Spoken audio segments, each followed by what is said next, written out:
My pleasure to be here and have this opportunity to share some information about artist housing with you. I wanted to give you just a quick background about ArtSpace to give you some context. We are a national nonprofit organization with a mission to create, to foster, and to preserve affordable spaces for artists and arts organizations. We do that across the country. We do that primarily as a real estate developer and as a consultant, and we also own and operate our buildings permanently, affordably for artists.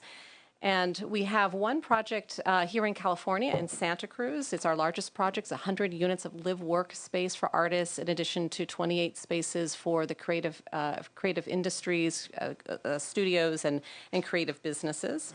And we do consulting around California. We get calls all the time. The one thing that all of these communities have in common, from the north to the south, from the deserts to the coast, is that they have an interest in preserving space for their creative communities and bolstering their creative economies.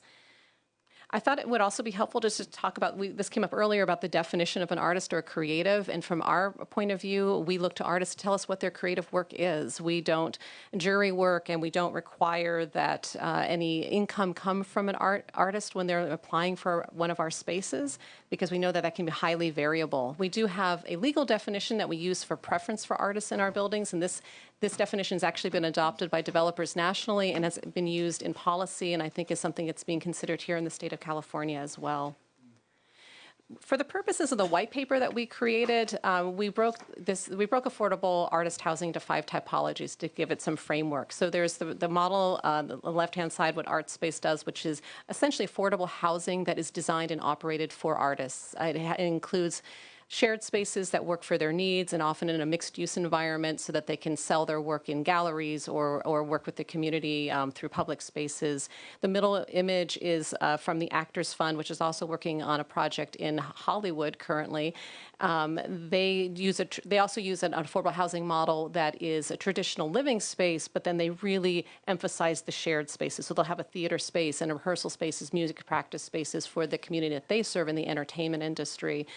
There's also co-housing DIY types of spaces. A great example down in San Diego where artists might be sharing a bathroom and a kitchen, but they have access to other spaces. There's work-live, which it comes more under the code and zoning ordinances, so often in more of an industrial area, much cheaper to build out because it's primarily commercial space. Artists can create their work, they can sell their work, and they have a small area that's designated for their housing. And then just what we would think of in a typical commercial area where you've got somebody living above their studio space or their retail space. So why is this important to California? Well, I think we've been talking here about the importance of the creative economy in California, and certainly the artists are the foundation of that economy, and they will go where they can find cheap space, where they can find space in a supportive community. There are cities around the country that are setting up incentive programs and buildings and to try to attract artists to their communities, and so we have to compete with that to some extent. They are a sector of our low-income community, and they're a highly diverse cross-section of that community. We do surveys nationally, and we find that of artists, and here in California too, we find that artists that are interested in space, 30 to 70% of those artist households qualify for affordable housing at 60% or less of the AMI. And this is in spite of, often they are highly educated, which we heard about earlier in our surveys as well. They're highly educated, but their income is not necessarily commensurate with that.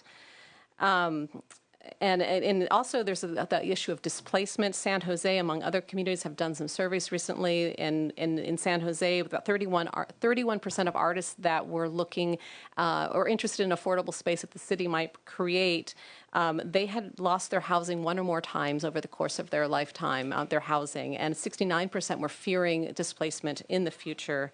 And unfortunately, they're not well served by the traditional affordable housing options that are out there because of space, because of the way that they're managed, and their income, because it comes in from multiple employers and it comes in as independent independent income. The management companies aren't in a position to be able to qualify them for affordable housing, so they get passed over. And a case in point, the images on the left are from a meeting that was held in downtown Los Angeles for artists who are interested in non-artist housing, but just affordable housing that was coming available in the arts district there. It was standing room only for about 80 units or so that was coming available. And on the right-hand side, those images are from when we opened our project in Santa Cruz in 2009, where artists actually came out in advance of those applications applications being accepted and were camping out for days because this was such a needed thing in their community. It wasn't something that we anticipated, but it did happen. I think I'll go through these pretty quickly, but I just think it's really important to talk about what is a successful project, because there's a lot of buildings out there and properties that call themselves artist housing, when indeed they really are not serving our artist communities. It's a name only. Certainly the most important thing is that it's permanently affordable and that it's self-sustaining, so they don't have to go back and ask for more money over time. And the way that we can do that is through having low acquisition costs and leases, having ownership or operating models that maybe take money, income coming in from commercial, and put it back into the buildings. We want financing models that minimize debt. And the way that we can do that essentially through ownership structures, or if we're having nonprofits in place, having artists in positions of equity over the long term so that they can control those spaces, and having developers that really care about the arts and understand the importance of that to the community. And also having our creative public agencies, both at the state level and at the city levels, who understand this and can help us with zoning, and can help us with funding and with land acquisition and all of the issues that come into play when you're trying to build in California. Again, designing and having amenities that really serve artists' needs, whether it's tenant modifications or they want to have an open studio tour that needs to be allowed. And then alignment with community stakeholder objectives. And this is key to ArtSpace's philosophy that affordable housing is important, artist spaces are important, but so is serving other community needs. And so all of our projects have a focus on either small business development, which I know you'll hear about me more here as well as some other of our case studies, historic preservation, maybe it's keeping a community authentic. We want to sit down with stakeholders, the residents in the community, the political leaders, the business leaders, and understand what's important so we can serve that in one singular project. And then finally, getting into the policy components, I know you're also looking for solutions. So what can we do to ensure that we have affordable housing? One is to preserve what we have currently, and there's certainly a lot of displacement happening. Can we extend rent stabilization and tenant protection rights to artists that are living perhaps in non-conforming, non-traditional housing situations in light industrial areas? Could we create special use permits in areas that have existing communities that can be put toward safe spaces that are in some of these more industrial areas, or establishing arts overlay zones that can support that areas that are naturally occurring artist communities? And we want to plan for space in the future. There are housing and cultural plans and general plans that talk about the need for affordable housing, but they don't always align with the specific needs of artist housing. And that's something that our cities and our counties can start thinking about as just one of the models of addressing our affordable housing issues in California.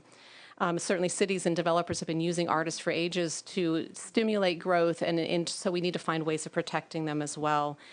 And we need to help developers and others that face issues with rezoning and with the cost of land use issues, so that they can provide these kinds of spaces.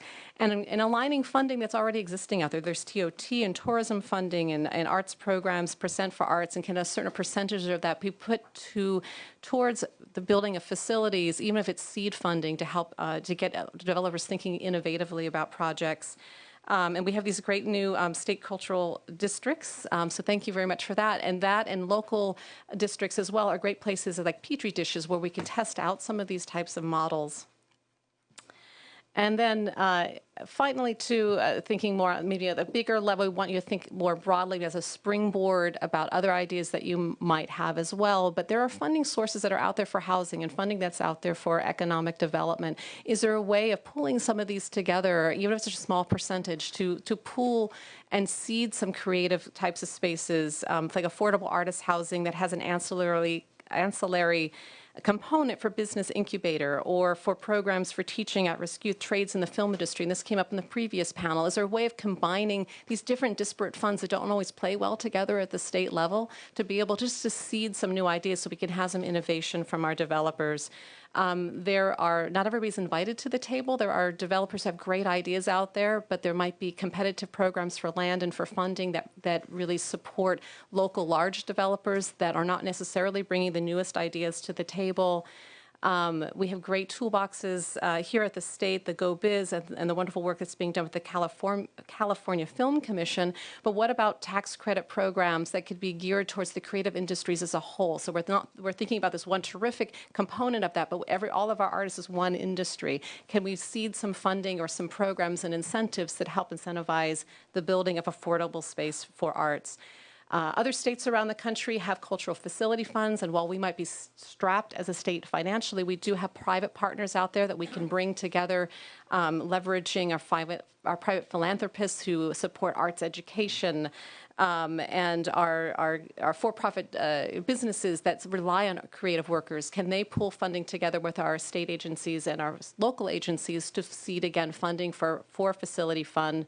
And then finally, there are places where there's still some affordable space available, and can we find a way of putting in land trusts and land banking opportunities there before those spaces become unaffordable in light industrial areas? And as an example, just thinking ahead as we have passed our cannabis laws in Colorado, they found a huge loss of space after that was passed because the growers came in and took over those facilities. And that's the kind of trend that we need to get ahead of here in California. And that is the primary. We have in our white paper, when you have a chance to look at it, there's some case studies. You'll hear about those as the rest of the part of this panel. These are just some images from our project in Santa Cruz and some stats on that. And this is a private developer in Pomona that did a work-live project down there to help artists who didn't have a lot of money but really need a really large space. And so they were able to work with the city there to create this private development, just using private investment, low-cost land, and a city that really cared and was there to be at the table with them and to help them with that. So thank you so much for allowing me to share this with you. Thank you, Teri.